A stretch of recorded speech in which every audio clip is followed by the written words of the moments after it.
Konfindustria duke marrë shkak nga thellimi dhe zgjatja e papërcaktuar në kohë e krizës së karburanteve për shkak të luftës në Igjirin Persik, kërkon nga qeveria ndërtimin dhe zbatimin e shpejtë të paketës fiskale lehtësuese të çmimeve në treg. Konfindustria kërkon që paketa e parë fiskale antikrizë të përfshijë të paktën 2 shtylla.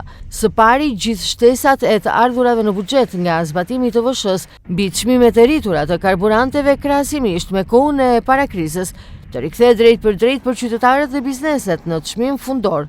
Së dyti, të ulet taksa e qarkullimit të automjeteve deri në masën e rritjes së të ardhurave absolute në buxhet nga TVSH-ja e karburanteve krahasimisht me çmimet në kohën e parakrizës. Masa e tretë e domosdoshme shoqëruese e paketës sipas Konfindustrisë është ndërtimi i mekanizmit institucional për përcaktimin e çmimit tavan të shitjes me pakicë të karburanteve, me qëllim që ulja e peshës fiskale të mos përfundojë vetëm në shtimin e fitimeve për tregtarët oligopol.